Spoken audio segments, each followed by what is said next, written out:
Саламатсыздар ма, құрметті қазақ елі?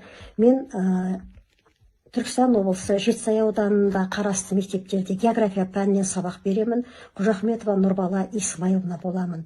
Мені алаңдатып отырған мәселе Олжалғас Есназарова апайымыздың үзіксіз көтеріп келе жатқан еліміздің географиясы жайындағы мәселе.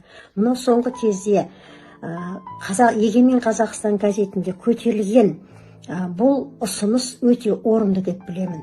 Өйткені мынау Қаныш Сәтбаев ағамыз айтқандай, өз елінің қара тасын да мақтан ете алмаған азамат өзге елдің алтын тасын да мақтап жарытпақ емес дейді. Ал өз елінің қара тасын мақтан ете алатын азамат қайдан шығады? Өз елінің табиғатын, өз елінің өнеркәсіп орындары туралы толық білім алған азамат осындай пікірді айта алады деп ойлаймын. Жаңартылған білім мазмұнында міне мынау 9-шы сыныпта ғана Қазақстанға аз мөлшерде сағат берілген.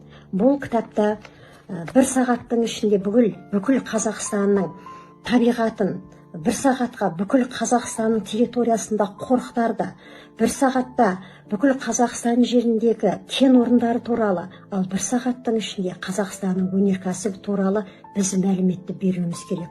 Оқушы керек мәліметті алу үшін уақыт жеткіліксіз, біз соны жеткізу үшін бізге де уақыт жеткіліксіз. Ал бұл оқушылардың пәнге деген қызығушылығын төмендетеді. Ал дәл соңғы кезеңдерде осы география пәні біздің еліміздегі көптеген керек мамандықтардың иегерлері география пәнін таңдау деңгейінде отыр. Ал бұл деген сөз оқушыларымыздың тест нәтижесінде де төмен білім алуларына алып келеді. Сондықтан да мен Қазақстанның географиясын, байтақ еліміздің географиясын оқыту үшін сағатты көбірек бөлулеріңізді сұрар едім.